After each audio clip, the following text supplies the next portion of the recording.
Arestado ang isang driver sa checkpoint sa Samar matapos mahulihan ang nasa 100 milyong pisong halaga ng shabu.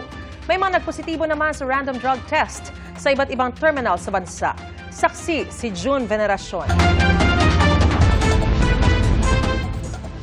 Sira umano ang fog light ng sasakyang ito, kaya pinara ng Highway Patrol Group sa isang checkpoint sa Catbalogan, Samar. Pero nang hinga ng OR at CR ang driver, napansin nilang tila balisa raw siya.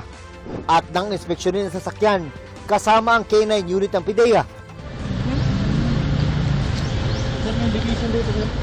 Nakuha mula sa loob ang umano'y 15 kilo ng shabu na nagkakahalaga ng 100 milyong piso.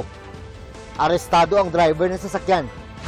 Ayon naman sa PIDEA Region 9, umabot sa 55 PUV driver ang nagpositibo sa droga sa isinagawang offline harabas o drug testing sa iba't ibang bus terminal sa Zamboanga Peninsula simula nitong Lunes.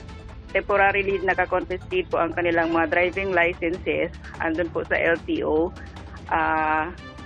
Pero makukuha nila ulit once makomplete po nila ang kanilang intervention program. May drug testing din sa mga bus terminal sa Coronadal City at General Santos City at sa Lawag City, Ilocos Norte, kung saan kasamang nag-inspeksyon ang mga K9 unit. Mahigpit ding sinisiyasat ang mga bus terminal sa Cabanatuan City at sa Cubao, Quezon City.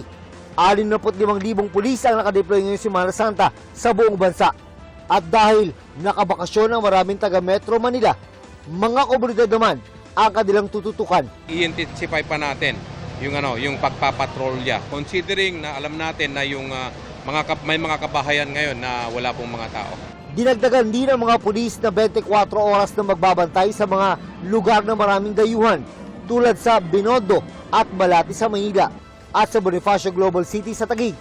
We assure the public na ligtas po yung dinadaanan po nilang kalsada. And again, andun po yung ating kapulisan na nakadeploy po doon, covertly at saka overtly po. Ayon sa LTFRB, wala pang naiulat na reklamo ng overloading, pero may ilang sumbong ang kanilang regional directors. It's like for instance yun, walang fire extinguisher, mga diferensya po sa unit, kalbong gulong, mga ganyan. We are collating everything. Para sa GMA Integrated News, ako si June Veneracion, ang inyong saksi. Mga kapuso, maging una sa saksi. Mag-subscribe sa GMA Integrated News sa YouTube para sa iba't ibang balita.